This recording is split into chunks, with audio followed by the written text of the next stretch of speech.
স্যামের বোনকে বাঁচাতে আসাতেই এবার বিপত্তি ঘটলো আয়ুষের। হ্যাঁ বন্ধুরা, ভিডিওতে লাইক দিয়ে দেখতে থাকুন। যে মুহূর্তে কিনা আয়ুষকে এই সমস্ত ভয়ভীতি দেখানোর ফলে এক পর্যায়ে আয়ুষ ভয় পেয়ে যখন কিনা রাতের বেলা ছুটে আসে স্যামেরদের বাড়িতে, ঠিক সেই মুহূর্তে আসা মাত্রই আয়ুষের হাত পা বেঁধে ফেলে স্যামের ভাড়া করা গুন্ডারা। এবং স্যামের যখন বলতে থাকে যে এই লোক যাতে কোনো মতে এখান থেকে পালাতে না পারে সেই বন্দোবস্ত করতে হবে। এবং বোনটি, তোকে আমি বলেছিলাম না যে একমাত্র তুই পারবি আমাদের প্ল্যানটা এক্সিকিউট করতে। তোর মিলল তো কথাটা, আজ এই রাতেই এই লগ্নেই তোর এবং আয়ুষের 4 হাত আমি এক করবো এবং তোর কন্যা সম্প্রদান করে আমি তোর স্বপ্ন পূরণ করবো, তুই দেখে নিস। ঠিক সেই সময় আয়ুষ যখন বলতে থাকে যে সমস্ত কিছু কী হচ্ছে, ঠিক সেই সময় স্যাম যখন বলতে থাকে যে এই লোকটা বড্ড বেশি চিৎকার চেঁচামেচি করবে, ওর মুখেও একটা টেপ লাগিয়ে দিত।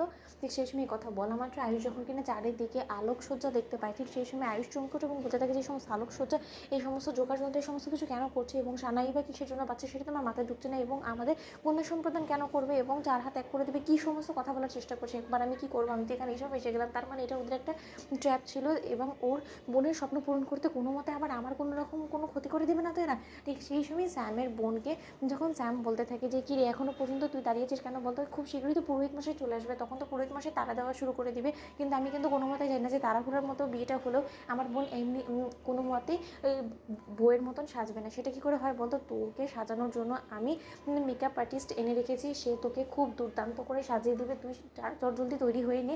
এদিকে আমি আয়ুষকে তৈরি করার ব্যবস্থা করছি, বর বেশে তুই সেজে গুজে তৈরি হওয়া মাত্রই তুই দেখবি যে তোর বর একদম তোর মনের মতন করে আমি তৈরি করে তুলেছি। ঠিক সেই সময় কথা বলা মাত্র এক পর্যায়ে যখন কিনা আয়ুষ সমস্তটা বুঝতে পেরে যায় এবং বলতে থাকে যে হায় ভগবান, আমি তো নিজে পায়ে নিজে কোরণ মেরে ফেলেছি, এই মেয়েটা আত্মহত্যা করবে, এই ভয়ভীতি দেখে আমাকে আনাটা এদের একটা ট্র্যাপ ছিল। এবং এবার যদি কোনো মতে আমার সঙ্গে এই মেয়ের বিয়ে হয়ে যায় তখন কী হবে, আমি কুসুম কী জবাব দেবো, কী মুখ দেখাবো, আমাকে যে করে হোক না কেন এখান থেকে পালাতেই হবে, কিন্তু কী করে আমি এই সমস্ত কিছু করবো। ঠিক সেই সময় এই কথা বলা মাত্রই এক পর্যায়ে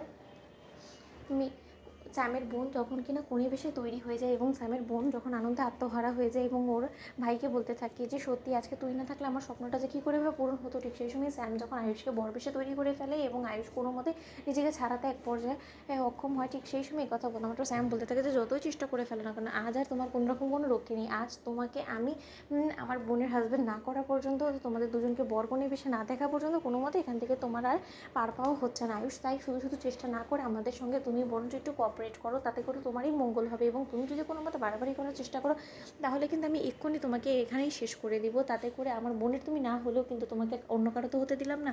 ঠিক সেই সময় কথা বলা মাত্র আয়ুষ বলতে থাকে যে আপনি কিন্তু বড্ড বেশি বাড়াবাড়ি করে ফেলছেন এবং মনে রাখবেন যে এরকম জোর জবরদস্তি করে আর যাই হোক না কেন কোনো সময় সুখ কিনে এনে দেওয়া যায় না। ঠিক সেই সময় কথা বলা মাত্র স্যাম হাসতে থাকে। তো বন্ধুরা লাইক কমেন্ট শেয়ার করো, সাবস্ক্রাইব করতে ভুলো না।